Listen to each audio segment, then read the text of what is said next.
Aboard the United States presidential aircraft, the interior carries the steady drone of engines, a familiar backdrop to travelling diplomacy.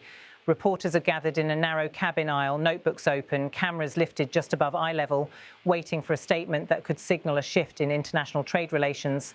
When the US president speaks, it is in the measured cadence of someone aware that every sentence will be picked apart for meaning.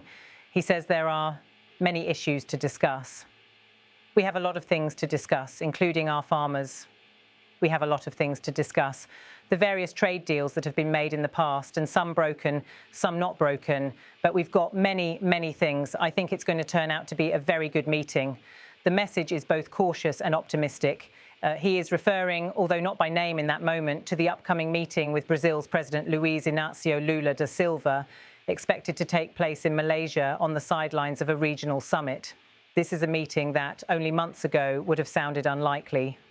Relations between Washington and Brasilia have undergone a period of strain. The diplomatic friction did not emerge randomly. It followed the political upheaval and court proceedings surrounding former President Jair Bolsonaro of Brazil, a close ally of the United States Republican leadership, who faced trial and conviction related to allegations of encouraging an attempted coup against Brazil's democratic institutions.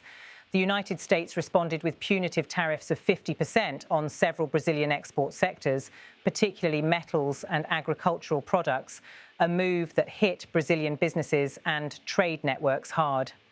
President Lula called those tariffs a mistake, a misunderstanding of Brazil's internal political processing, and a policy he insists did not reflect the long-term strategic relationship between the two countries.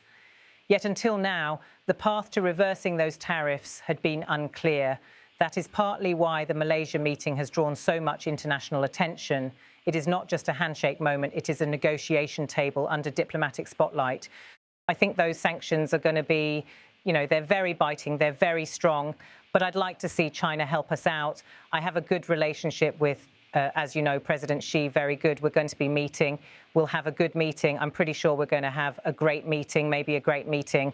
One of the things we'll talk about is Russia, Ukraine. They're killing 7,000 people a week, soldiers, mostly soldiers, and we'll certainly be talking about that. He'd like to see that end too. The president speaks of conflict, of power balancing, of diplomacy conducted at high altitude, both figuratively and literally. But the Brazil negotiation is not framed as conflict, it is framed as repair. The tone suggests that Washington sees value in re-establishing trade channels and political trust with Latin America's largest economy. Images show President Lula listening, seated in a diplomatic chamber, his expression calm, deliberate.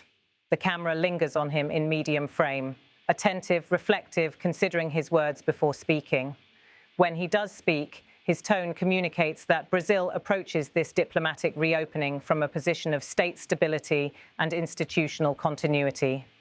Lula has repeatedly emphasized that Brazil is rebuilding not only its economy, but also its image on the world stage after years of internal polarization. But the raw tension underlying this narrative comes into focus when the voice of Jair Bolsonaro enters the record. In his testimony, he states, "I have only one thing to say to Your Honor. On my part, and on the part of the military commanders, there was never any talk of a coup. A coup is something abominable. Starting one might even be easy, but the day after is completely unpredictable and harmful to everyone. Brazil could not go through such an experience, and the possibility of a coup was never even considered in my government." The contrast is striking. The former president denies any attempt to subvert democratic processes, yet the legal outcome, the public discourse and the political consequences tell a different story, one that the international community has observed with close attention. Lula, who returned to power after years of political volatility, has sought diplomatic normalization where political damage was done. The footage shifts back to Malaysia, where the upcoming meeting is quietly anticipated. Delegation teams, security personnel and protocol officers have already begun preparing the environment where negotiations will unfold. These international summits, while publicly photographed, derive their most consequential outcomes behind closed doors, where language becomes cautious, gestures become signals, and pauses can weigh more than spoken declarations. The US president later speaks again, offering a comment that appears unrelated to trade at first glance, but resonates with the political significance of loyalty and institutional trust. He's a great gentleman, he's a great patriot, he's obviously a very substantial man, and he contributed $130 million toward the military in order to make up any difference. So he wanted to see the military get paid, so did I, and he's a wonderful man. And he doesn't want publicity. He'd prefer his name not be mentioned, which is unusual in the world I come from. You want your name mentioned, he doesn't. He's a great patriot, he really is. Diplomacy often moves not only through formal negotiation, but through spoken character judgments like this, affirmations of trustworthiness, loyalty, and identity. Statements like these shape how leaders perceive one another and how allies and adversaries understand the strength of relationships.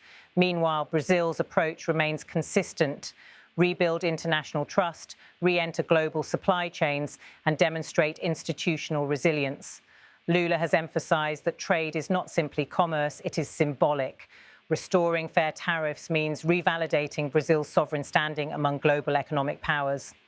As the summit approaches, expectations rise. Analysts describe this meeting as a test of whether two large democracies, each with internal political complexities, can move past the echoes of past crises. Trade negotiators from both sides have privately acknowledged that tariff revision will require not just diplomatic willingness, but technical restructuring of agreements that were enforced during periods of political confrontation. For Brazilian exporters, the stakes are immediate. For US agricultural and industrial suppliers, the stakes are strategic. For both governments, the stakes are political, symbolic, and tied to narratives of leadership. The presidential plane continues across international airspace. The Malaysian capital awaits. Delegates prepare statements. Photographers ready lenses. Analysts draft early reaction notes. But the outcome will depend not on press statements nor on televised greetings, but on the quiet exchanges in closed rooms where positions must soften just enough for agreement, but not enough to appear weak, where leaders must acknowledge past tensions without reopening them, where diplomacy must balance public image with private concession. The world watches because tariff reductions are not just numbers. They are indicators of direction, of whether two hemispheric powers are moving toward cooperation or retreating into guarded economic nationalism. The narrative now rests on a single conditional phrase spoken aboard the aircraft: under the right circumstances. Those circumstances are what the Malaysia summit is about to test, and the result will shape not only US-Brazil relations, but the broader landscape of how nations recover diplomatic trust after political rupture.